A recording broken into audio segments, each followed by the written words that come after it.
No, I have given floor to Chandrasekhar ji. Mr. Akhilesh, उपाध्यक्ष महोदय, please go to your place. उपाध्यक्ष महोदय, मैं Wanted एक to make a सवाल submission. I am giving him the floor. उपाध्यक्ष महोदय, मैं एक सवाल आपके सामने इसलिए रख रहा हूं कि सारे देश में एक चर्चा है कि एक औद्योगिक घराना सारे राज्य व्यवस्था पर काबिज हो गया है, चाहे वो हमारी व्यवस्थापिका हो, चाहे हमारी कार्यपालिका हो, हर जगह उसका प्रभाव दिखाई पड़ता है। उसके बारे में एक बार नकवी साहब ने चर्चा उठाई, एक बार प्रियरंजन दास मुंशी ने चर्चा उठाई, लेकिन उस चर्चा के बावजूद भी कुछ हुआ नहीं। कई दिनों से अखबारों में खबर छप रही है कि उस घराने ने 390 रुपये पर जो शेयर बेचे भारत सरकार को, उसी शेयर को 60 रुपये पर खरीदा। 1070 करोड़ रुपया यूटीआई से उनको दिया गया। उस पैसे को उन्होंने जाली कंपनियों के नाम भेज दिया।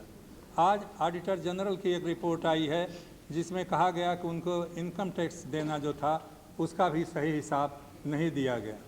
एक नहीं अनेक बातें इस तरह की आती हैं। प्रधानमंत्री जी के हवाले से बात कही गई है कि उन्होंने यूटीआई के बारे में और उस घराने के बारे में एक सीबीआई की इंक्वायरी का आदेश दिया है। मैं नहीं जानता उसमें सच्चाई क्या है।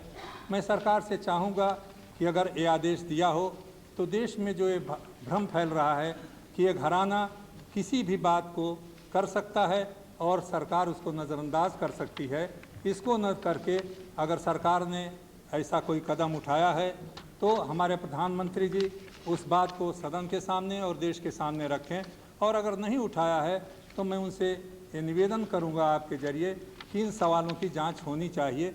मैंने उनको भी पत्र आज से 1-1.5 महीना पहले लिखा था, अभी हमारे पास उस पत्र की प्राप्ति की भी सूचना नहीं आई है।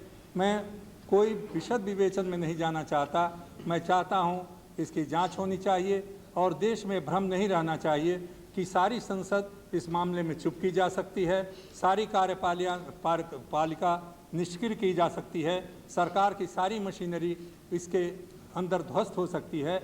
आज मामला यूटीआई का है, कल आईडीबीआई का हो सकता है, परसों आईसीआई का हो सकता है।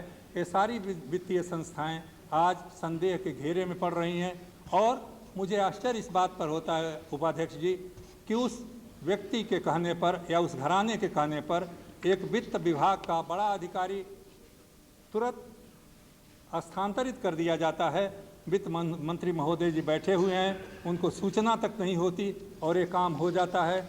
जिसको चाहें जहां नियुक्ति करा दें, जिसको चाहें स्थानांतरित कर दें। ये भ्रम सारे देश में फैला हुआ है। मैं इस सवाल को नहीं उठाता, लेकिन देश में जहां भी जाता हूं लोग कहते हैं पार्लियामेंट संसद इस सवाल पर मौन क्यों है। अगर नकवी साहब और प्रियरंजन दास मुंशी ने सवाल उठाया उस पर चर्चा क्यों नहीं हुई, और हमसे लोग कहते हैं कि आप भी चुप क्यों हैं। इस मजबूरी में इस सवाल को मैं उठा रहा हूं कि ये प्रभाव अगर लोगों के मन पर पड़ेगा कि ये घराना मनमानी कर सकता है और सरकार निष्क्रिय बनी रहेगी, ये संसद मौन रहेगी, तो इससे अशुभ लक्षण और कोई नहीं होगा। मैं आज तो इतना ही कहता हूं।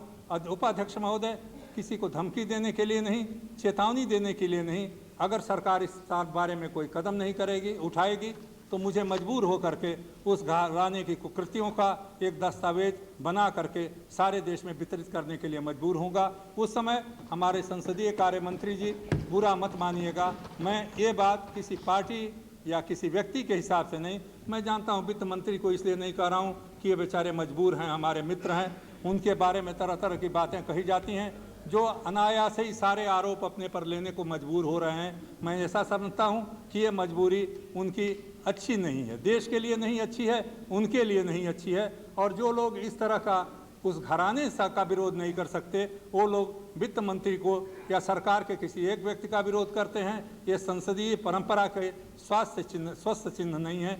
इसीलिए उपाध्यक्ष महोदय, मैं केवल इतना ही कह के इस बात को समाप्त करता हूँ।